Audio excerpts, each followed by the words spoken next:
are times when the silence of your home weighs more than any debt. It's not just the absence of money.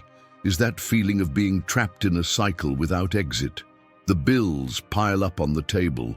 The refrigerator seems emptier every week, and you wonder what moment life became in endurance. You get up every day with hope. You do it correct. You comply with your obligations. But the abundance, that which seems to flow to others, simply does not reach you. And then you blame yourself. You tell yourself that maybe you're not doing enough, but in the bottom line, something doesn't fit. Because it's not just about effort. It's like there was a force invisible preventing it. Good, I'll reach you.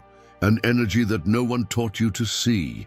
A padlock sealed not on your door, but on your own hands. Hands that have worked without rest, who have given without measure, who have supported others, but that without knowing it, have been marked by the shortage. Yes, listen to me. Well, your hands may be holding back the flow of the prosperity. In certain ancient writings, there is talk of energy seals that adhere to us through experiences, unconscious pacts, cursed words, and many of those stamps, they say, are fixed in the hands, the place where we give and also we received. What if that were your case? What if the abundance was knocking on your door, but your hands just wouldn't open it? You are not alone, and you are not doomed. They exist paths, ancient, forgotten rituals, sacred acts that cleanse not only the skin, but the soul. And one of them was secretly preserved by a holy man whose hands bled when he touched the mystery. A ritual that doesn't ask for anything, sacrifices, just intention, just faith. And that, according to hundreds of testimonials, unlock what seemed lost. Today, I will tell you I'm going to reveal, and if you decide to do it, you should know that nothing will be the same afterward. It was not a man any, while others they preached with words, he it toward with wounds, the same ones that appeared in their hands without no logical explanation whatsoever, sores open, deep, that bled, as if something divine or painfully human would pierce through from within. Padre Pio of Pietrelcina was not only a priest, he was a bridge between the visible world and the invisible, between the matter and the eternal. And for years, he hid in his personal writings a series of revelations that never preached out loud. Among them, a ritual, one he never taught from the pulpit, but which he carefully recorded in his private journals. A silent, deeply symbolic act that began with the washing of his hands. At first glance, it looked like just another purification. But to him, it wasn't just water. It was a channel, a connection, because Padre Pio believed that hands were not just physical tools. According to his notes, hands stored energetic memories. Everything we touch, what we give, what we deny, what we withhold, leaves a mark. And if we don't release those footprints, we become prisons of our own shortage. In a revealing fragment, he wrote, "The hands are the principle of the miracle, where the faith touches the world. If they are dirty with energy, the miracle doesn't fit." I knew, because I had lived, that before asking for a blessing, one must prepare the body as if it were a temple. And the hands, he said, are the doors of that temple. His closest followers. They said that in the first weeks of April, I used to withdraw in absolute silence, alone with a jug of water, salt and green leaves. He is talking with God with the hands, they said the friars. Today, thanks to the recovery of those writings, we know that it was not a random gesture. It was the beginning of a ritual designed to break invisible pacts with poverty, an ancestral act channeled by a man marked by the mystery, an act reserved for those who they don't want to anymore survive, but wake up to the spiritual and material abundance. And the most shocking thing, this ritual had a specific date. One day pointed out by him as the threshold where the energy opens for those who have cleaned first. That day is the April 30th, and that ritual is the one you're about to learn. But before knowing he step by step, you need understand something crucial. Why your hands are more powerful than you imagine.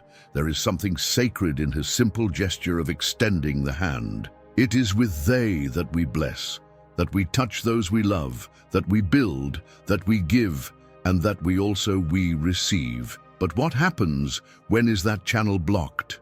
In ancient scriptures and mystical traditions, hands are not mere physical limbs. They are extensions of the soul, entry and exit points for vital energy. What enters through them transforms us. What we retain consumes us. When the hands are clean, free of negative memories, they become living bridges between the divine and the human. In Christianity, hands were a symbol of sacred power. Christ laid his hands on people to heal.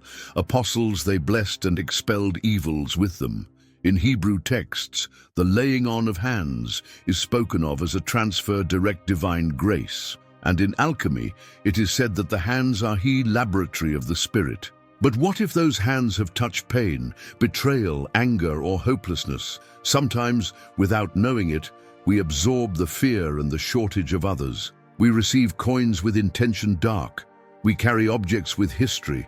We cherish promises that were never fulfilled. And all of that stays with us, especially in the palms, the fingers, the energy lines that cross our skin like roads invisible. The ritual of Padre Pio focuses precisely on that. In return to the hands of its divine function, clean them not only from the dust of the world, but from the energetic ties that tie. Because when the hands are loaded with past, there is no space for it new. Imagine submerging your hands in holy water, feeling how each finger is released, how each particle of dense energy dissolves. That moment is not symbolic, it's real, and that's where it begins, the miracle. Because when your hands cleanse, your life starts receiving. What you're going to hear is not made-up stories. They are lives that changed after an act simple but sacred. First, the Clara's story. Widowed for 6 years, she lived in a little town of the southern Italy. The debts of his deceased husband left on the verge of collapse. He tried selling handicrafts, renting out rooms, even working at night in a bakery. Nothing seemed to work. One day, in a church almost empty, heard an old woman talk about a forgotten ritual of Padre Pio. He didn't believe completely, but something in his heart was kindled. On April 30th at dusk, he followed every step of the ritual, prepared water, salt, the leaves, and dipped his hands while he prayed, with tears falling into the water. 3 days later, he received a letter from a lawyer, an inheritance he never imagined was waiting for her for a long time, years. A house, a piece of land, a new life. Coincidence? They will say some. But Clara doesn't have doubts. It was water. He was God, through my hands. Then there is Matteo, a farmer from a humble family. For months, the drought it was ruining. There was sown, with the last thing that remained, trusting that the rain would arrive, but it didn't. When I'm listening of the ritual, it did without a lot hope, but with respect. He plunged his hands into a bowl, looked at the sky, and asked without words. That same one night, the first drops began to fall. Up to date next, a gentle, steady rain drenched their lands for 2 days straight. Harvest was not only saved, it was one of the best in years. He sold everything. He paid off his debts. He bought new machinery. Since then, he repeats the ritual every April, always, and they are not alone. More than 200 similar testimonies have been collected. People who found lost money, unexpected contracts, magical solutions to old problems. People who, after dipping their hands in, began to notice signs, an expected call, an idea, bright dew, a casual encounter that changed a course. The most curious thing, they all agree in a detail almost identical.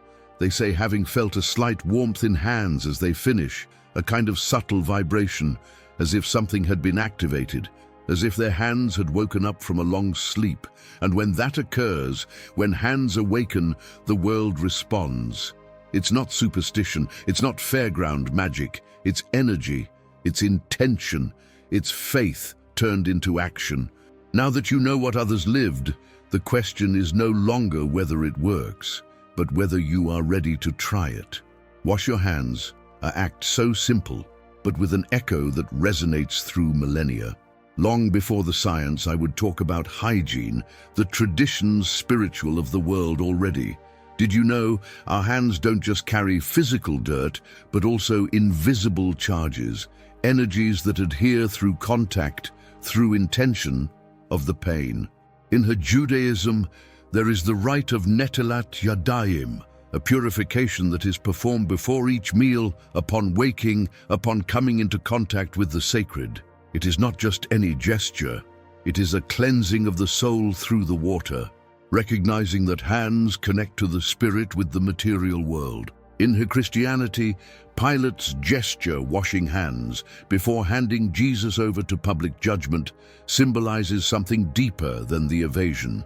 The belief, ancient belief, that hands retain guilt, energy, karma, and that only by washing them can one free yourself from that burden. Buddhism teaches that before touching a sacred image, one must clean hands, not out of protocol, but out of respect for the divine. Because when touching with unclean hands, the spiritual connection is blocked. In the rituals Egyptians, temple priests washed their hands with consecrated waters before doing anything ceremony. Water was seen as the bearer of Ma'at, the divine order. Without purified hands, chaos could infiltrate in the ritual. You see he pattern, all these cultures, different in geography, time and belief, coincide in its same. The hands are sacred channels, and the water is the bridge to clean and reactivate them. Padre Pio, by introducing this gesture in his ritual, did not create something new. He rescued the old, he reactivated a forgotten symbol, and it adapted to our time. Because it is not enough to ask for prosperity, it is not enough to pray. If the hands are sealed by the past, the blessing does not find where to land, and April 30th is the day perfect for opening that portal. Not all of them days they are the same. And Padre Pio knew, among his most enigmatic notes, there is a date that is repeated with silent insistence.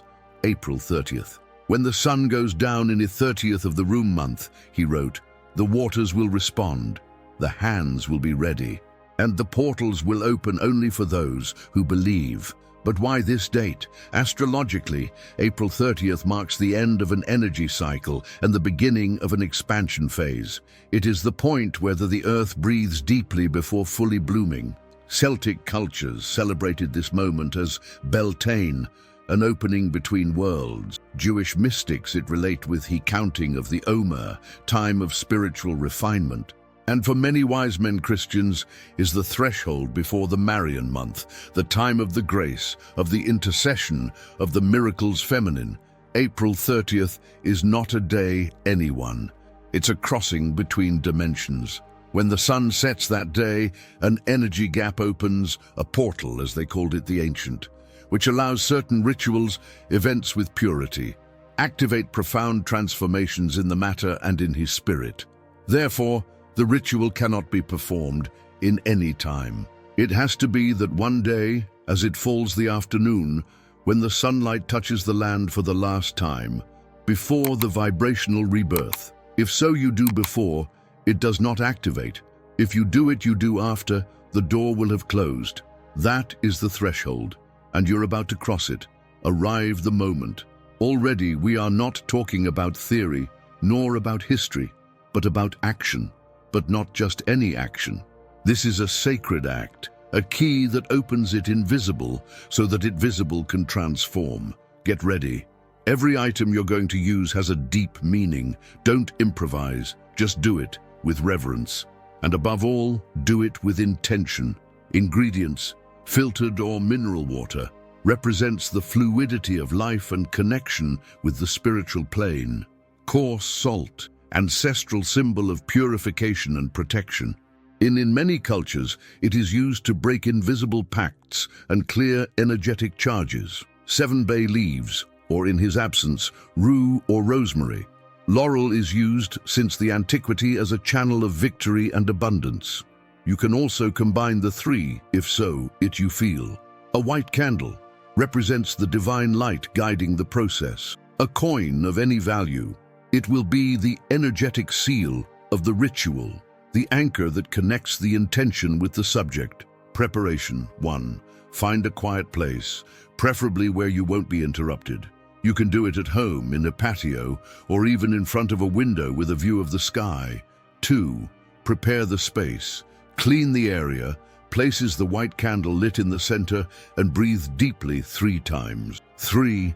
In a large bowl or container, mix heat water with a tablespoon of coarse salt. Stir slowly with your fingers, feeling as the energy begins to activate. 4.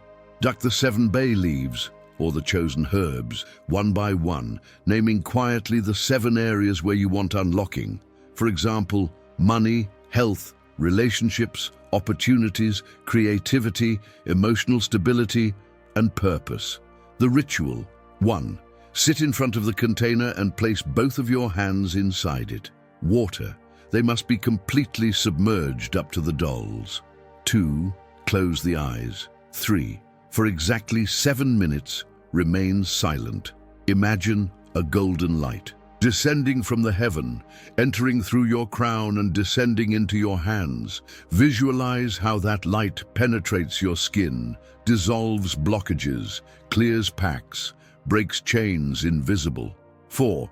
If in some time you feel tingling, warmth, or even the urge to cry, let it flow. It's a sign that the ritual is working. 5. When end.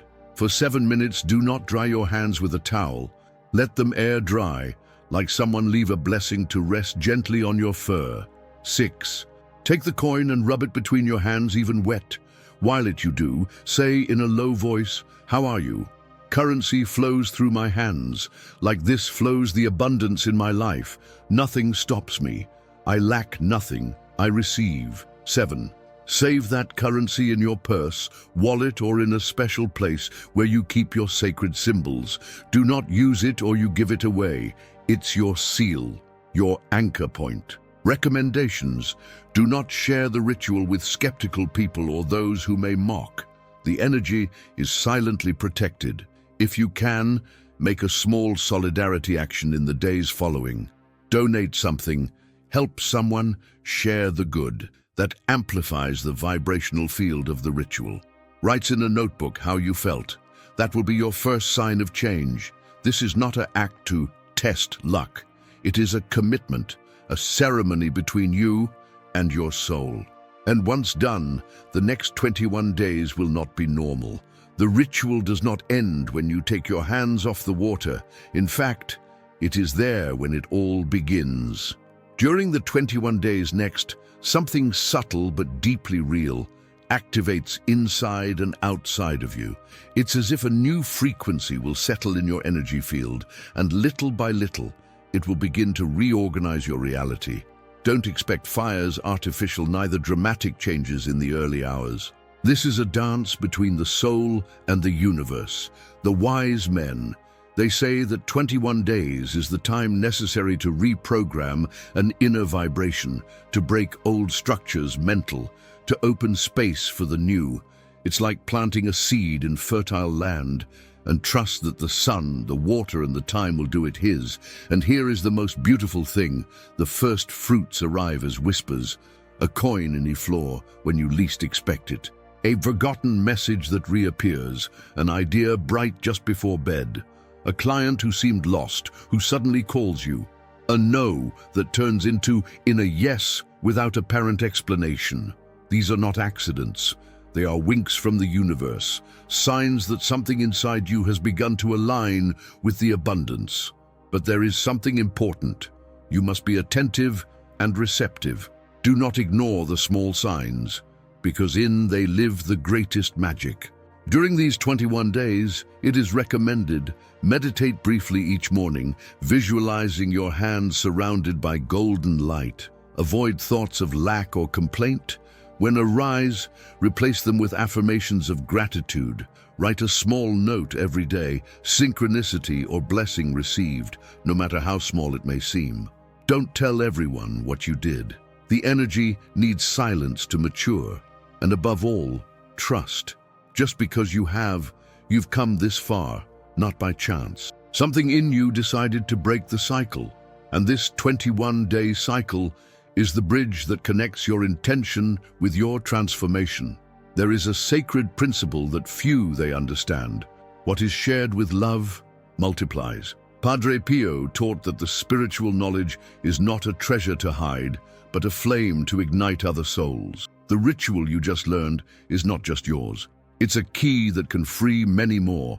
If you felt something moving inside you, if a spark was lit in your heart, then don't keep this fire just for yourself. Share it with someone you love, with someone who fights in silence, with someone who needs believe that still there is paths invisible toward the abundance. Because when a ritual is performed with faith and then it is transmitted with pure intention, its power expands. And now I make you a call. Share this video. Leaves a comment with what you felt. Subscribe and join us in this community of searchers. The miracle already began. Now leave it reach others through your hands.